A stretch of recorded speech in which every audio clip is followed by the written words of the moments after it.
Out of FallOut. Let's see what happens. Let's see what's going on in Sweden. An ongoing cycle that seems to never end. The current violence in Sweden has the country in a chokehold. We now know that opposing gangs are feuding with each other, but there is much more to the horrific situation in Sweden that is taking place as you're watching this video right now. Two men that were part of the same gang and trusted each other greatly are now sworn enemies. Trust has turned into hate. Hate that runs so deep that one decided to do the unthinkable. Take out his enemy's mother. Such acts obviously can't go unpunished, though no one could have guessed. Blicky crazy, ain't he? Yeah. The magnitude of what was about to come. This is the story of the Foxtrot FallOut. After my previous video about Rawa Majid that explained the basics about who he is and what he's involved in, it's only right to dive deeper into his life and all that's been going on in Sweden. Because besides the many enemies Rawa has made in opposing gangs, trouble has also been brewing within his own Foxtrot gang. In the past few months, it seemed like his gang wasn't as tight as they used to be. A conflict had arisen within the gang itself, which led to members turning against each other. Ismail Abdo, also known as Strawberry, once a close confidant of Rawa and labelled as his right-hand man. First of all, your name ain't gonna be Strawberry hanging with us. I don't get no fuck. That's first of all. Second of all, Baptist Strawberry. Motherfucker Clydeberry. Every Betty good. Move your motherfucker. It's allegedly broken with Rawa after a personal dispute. I will later explain how he got this interesting nickname, but first let me provide you with a bit of backstory of who Ismail is and how this feud has erupted. So who is Ismail Abdo, aka Strawberry? Ismail played an important role in the handling of narcotics for the Foxtrot gang. He was previously convicted of weapons possession and serious narcotic offences, among many other convictions. In 2016, he was sentenced to 5.5 years in prison. He was released after serving 2/3 of his sentence on November 10, 2019. Ismail quickly fell to his old ways and started drug smuggling again. Since September 2022, he has been detained in absentia on suspicion of very serious narcotic smuggling involving 100 kilos of amphetamine, among other things. He has, however, fled to Turkey and has become a Turkish citizen, evading his arrest. There have been several theories speculated about the feud in the news and by the police. There are three that seem most likely and according to police can be backed up with small bits of evidence. Potential reason number one is a missing shipment or a shipment that has gone wrong. This led to discussions between Rawa and Ismail about what exactly happened and who was responsible for this. These discussions then led to where we are today. Potential reason number two is that there were internal disagreements about the methods of violence that were exerted. The use of young boys as soldiers, the increasingly more common practice of attacking innocent family members, as well as the victims being innocent civilians a bit too frequently. Potential reason number three is a bit of a wild one. It speculates that Rawa set up his own couriers to be ripped so that he could earn more money on the same batch of product. This reason also shows that the problems between the own man's to get booked. This shit treacherous. Ain't your man be doing that. Bruh, this shit going on everywhere. Please don't think it ain't. Could earn more money on the same batch of Please, product. it's open. This reason also shows that the problems between the two started way earlier this year. This may sound a little weird, so let me explain. In an extremely extensive case, in which the trial is still ongoing, 6 people are accused of, among others, aggravated robbery, aggravated drug crime, and unlawful deprivation of freedom. During an arrest on the 16th of January this year, a number of suspects tried to escape the police in a car. Several men were arrested, one of which was a 24-year-old man. He was a familiar face of the police and wore a fox ring, meaning that he belonged to the closer circle of Rawa Majid. Together with the others, he was suspected of trying to get their hands on a 46-kilogram batch of cannabis by attacking and robbing Foxtrot's own courier. That courier in turn received his orders from someone called Dr. Phil, a chat name who police have been able to link to Ismail Abdo. The police had this theory that Rawa Majid ordered the group to rip the courier, put him in debt, and make it responsible for Rawa to sell the narcotics again. The courier in question was arrested sometime later and said some interesting things during his interrogation. They were enemies of Dr. Phil and wanted to steal the stuff. It's like they want to set me up. I'm the one who ends up in the middle of nowhere, the courier said. When the interrogator asked the courier if he knew why they wanted to trick the person behind the Dr. Phil alias, he said they are his enemies and want to put him out of business. there must be someone in Dr. Phil's network playing a double game. The charges against the potential rippers reached the court in late August. Interestingly enough, about 2 weeks after this court session, the latest wave of violence is said to have begun. Could this be the real reason behind the feud? It is unlikely that the media nor the police will ever find out the real reason behind the feud. That's something only Rawa and Ismail will ever know for sure. At first glance, what do you think? What's the reason that makes the most sense? Let me know in the comments. Whatever the real reason may be that caused the splits, the consequences will be felt throughout Sweden and beyond. I like this guy. No, he do his shit there. I like his video. All these people out the mix, bro. These people don't be doing the police shit, bro. Yeah. Fuck out of here. I'm not watching them. Like Traveler Roy. I want to know how you block people on YouTube. My son said you can't do it, Dad. I want to like never see you. Ever, cause you not for my 10. Like I don't even know how you wind up in my algorithm and shit. Trap LaRoss and them niggas. I don't want to see you. Yeah, you's a cop, bro. Away from me. Everything seemed to be justified because these men were so close to each other. They knew exactly what one's weak points were and where their closest family members were located. Especially the latter would prove highly valuable in an attempt to win this battle. Here are the most notable incidents. It all started with a shooting in Istanbul on the 6th of September 2023. The shooting was allegedly ordered by Ismail and was aimed to take out Rawa. It was all caught on camera. CCTV footage showed 2 men arrive on a moped. One of them hopped off and fired several shots towards 5 or 6 people, one of which was supposedly Rawa. Without hesitation, these people fired back. No one was seriously injured, but it was immediately clear that retaliation would shortly follow, and so it did. Allegedly, this attack resulted in an immediate revenge just a day later, on the 7th of September. The 60-year-old mother of Ismail Abdo was taken out in her own home in Uppsala. Even though we've seen a lot of unprecedented lows already in Sweden, this... Wanna play? Wanna play a game?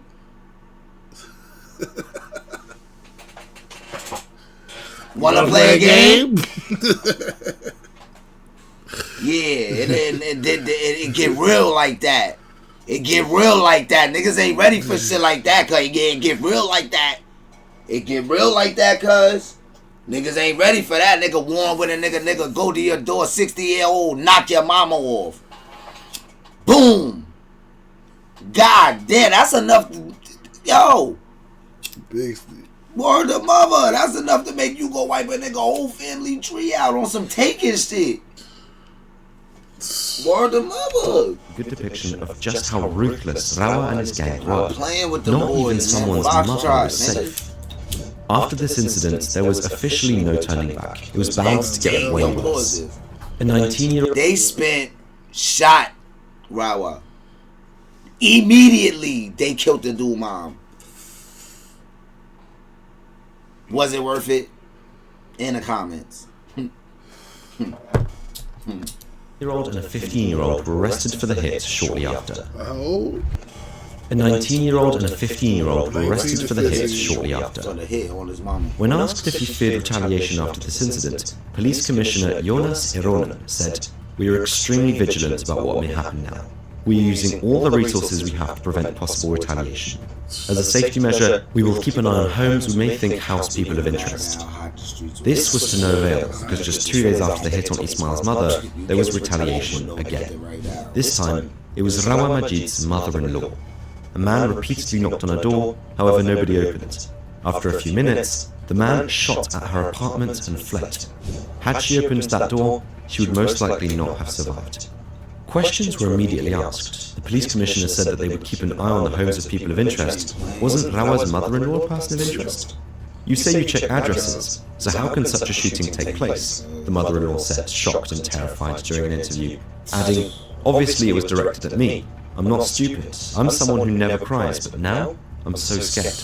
The commissioner replied by saying, "We have addresses where we are present as best as we can, but unfortunately, we cannot be everywhere." Which is definitely a fair point. The feud is so extensive. According to the police, they have a list of approximately 150 addresses that could be targeted next. It seems to be an impossible task to guard each and Bro, they going to war and they looking for addresses. Nah, they dropping Addy for real. And people dying for real. This is not New York, people playing, "Oh, drop your..." Bro, it go down here too. But I'm talking about to go get your mother at the Addy. That ain't going down here. There's not. And if you know about a story, please inform me.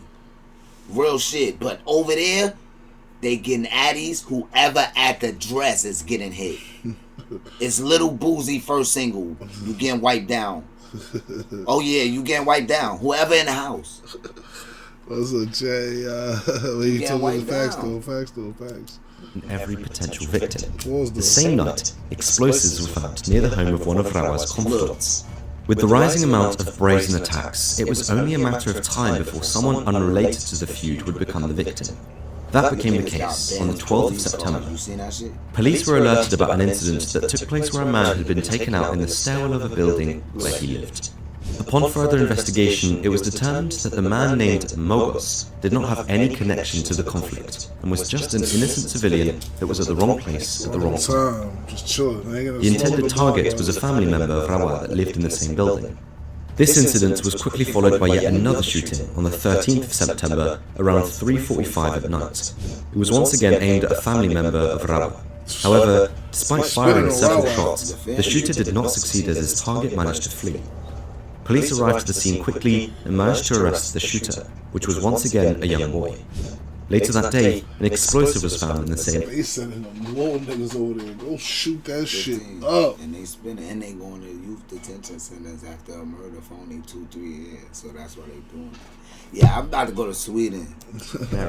Dangerous. I ain't bringing no family members. Called the police to defuse the explosive on site.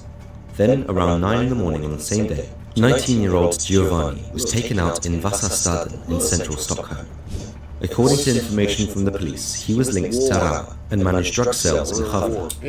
It is said that he was in Stockholm to hide, as he was a target in the internal Foxtrot conflict. Unfortunately for him, that did not help. Just a day later, numerous shots were fired at the door of a flat in the Hagby district of Norrköping. According to the media information, the target was the mother of one of the men arrested in Turkey after being involved in the Istanbul shooting. Then, on the 15th of September, a powerful explosion took place at an apartment complex. I ain't never even seen no shit like this. None of you bitches on this live, bitch. I'm telling you, this shit different. Yo, nah, niggas is coming to shoot your mom's house up after you get locked up. You can't even protect her. Like, you can't even do nothing. If you get on the phone, it's recorded.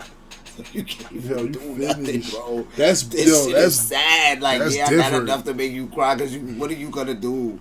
There's nothing you can do, bro. That shit is crazy, you get locked up, niggas gonna spin and kill your mom. You think the beef over because you got booked? You like, yeah, I'll whoop these niggas' ass. I can get my weight up, go back home, fuck these niggas up. Niggas spit on the person who brought you to the world. In her world. RP the moms, man.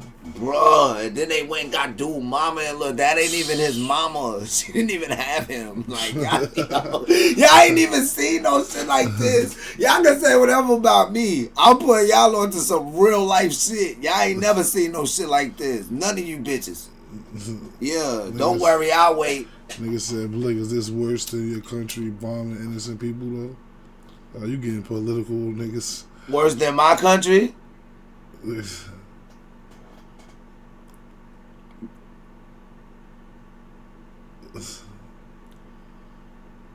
what sense? Cause yeah, like what's going on? Let me answer this, y'all. I'm chilling. You feel me?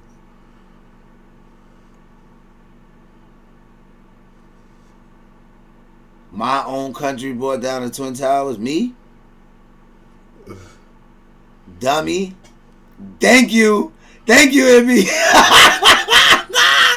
Dummy. Fuck is you talking about? Get your dumb ass on, nigga. Now good night. Now good night. Get a pillow. Stockholm. A very close confidant of Rawa Majid lived in this apartment complex. An explosion took place at the same gates in late January this year. Could that be another indication that the feud already started in January? On the 27th of September, there was yet another innocent victim. A major explosion took place in Uppsala, destroying several homes. The intended target was once again a relative of Rawa. Instead, a 24-year-old woman who lived in... Bro, them niggas is straight getting his cousins. Nigga, they like, yo, we want relatives. Killing them. Everybody. Cousins. So you thought I was playing. Yeah, I just couldn't find a story, but this shit real, cuz I'm telling you. Yeah, I was in my kitchen watching this shit cooking the other day, like... Is these niggas for real? Like, what the fuck is wrong with these niggas? They on some whole nother other shit, bro, with the family members. They getting the little bombing shit, yeah. And they getting innocent people because they tearing the building up. Nothing to do with the ongoing conflict, did not survive the blast. She was soon to be a teacher with a bright future ahead of her. Nothing to do with it was total devastation. 2 houses had major damage and windows were smashed at various houses on the streets, the witness stated. Another witness said, everything was ruined.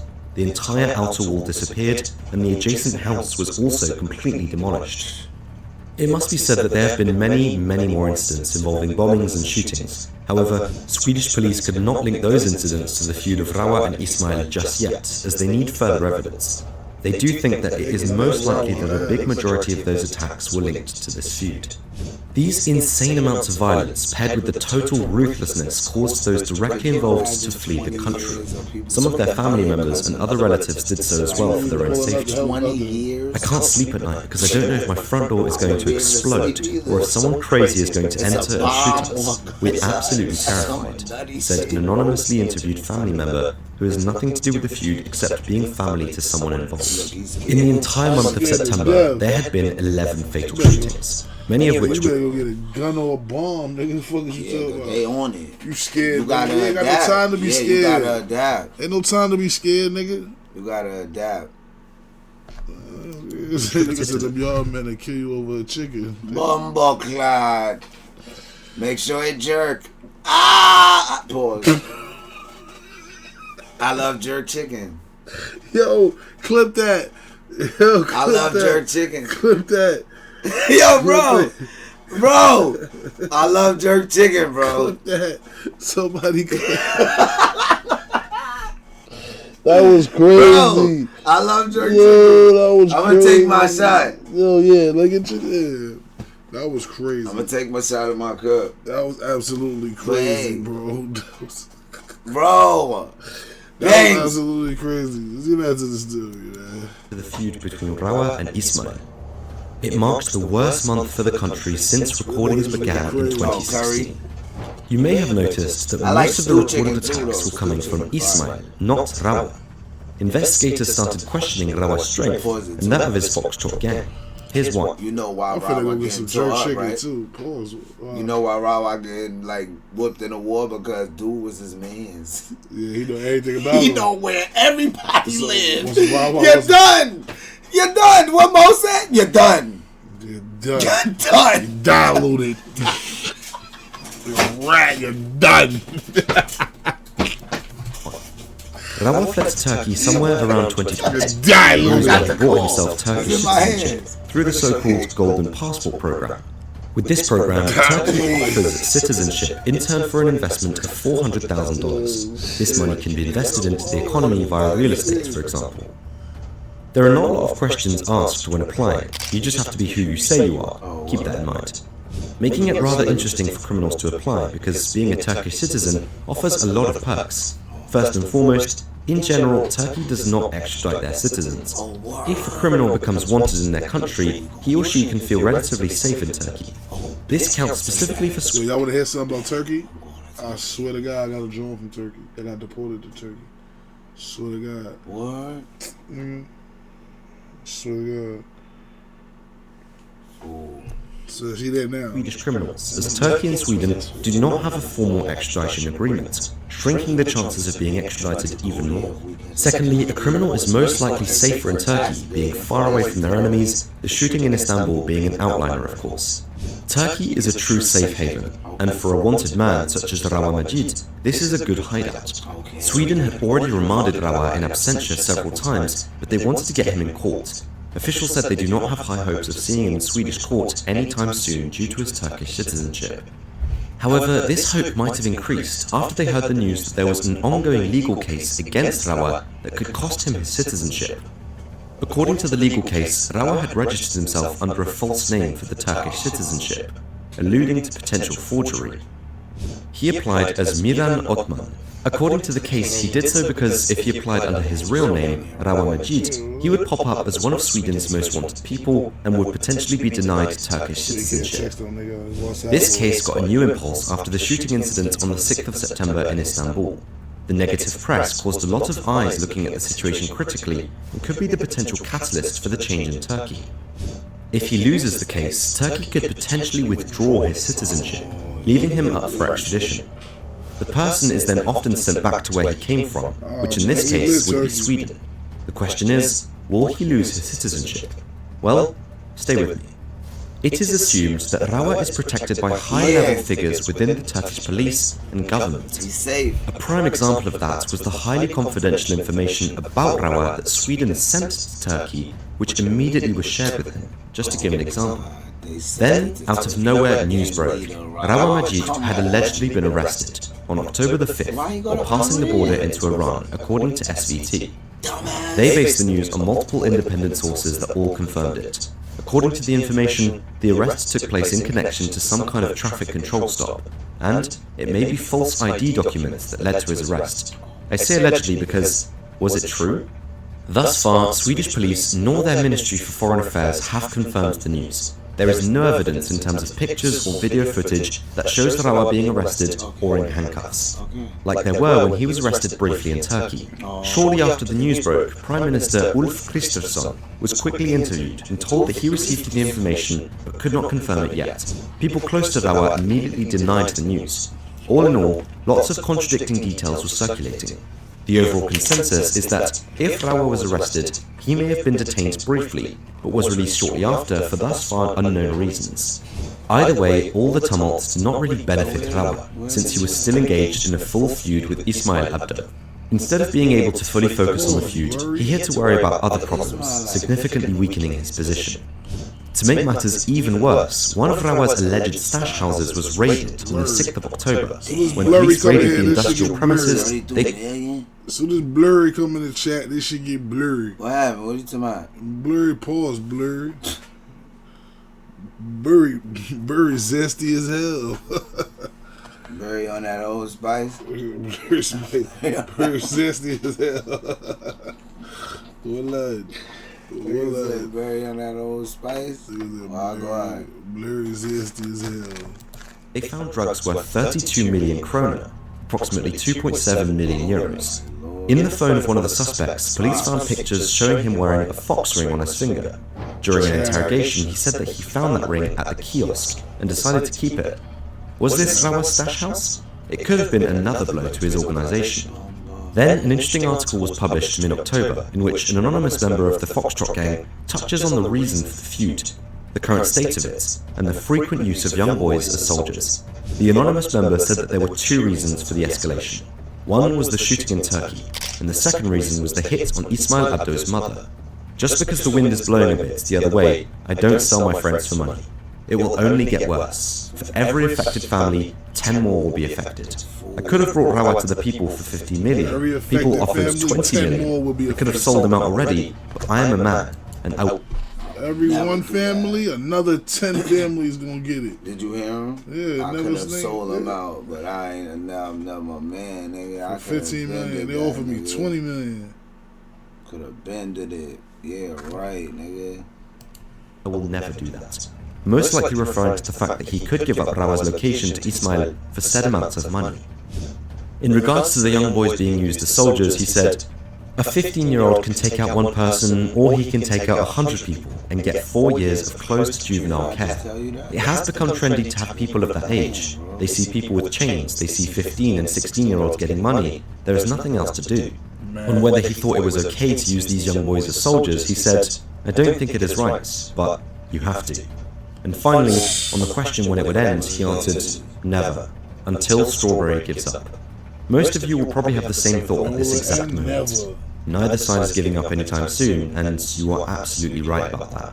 Just 5 days later, a large industrial building was set afire at around 2 at night on the 15th of October. The fire brigades did not stand a chance against this fire, which was meters high. They had to make the decision to let the entire 5,000 square meter building burn to the ground. Police were more familiar with the scene, they had been there before. In January there had already been a big explosion at the front door of the building, so who was connected to this address? Ismail Abdo.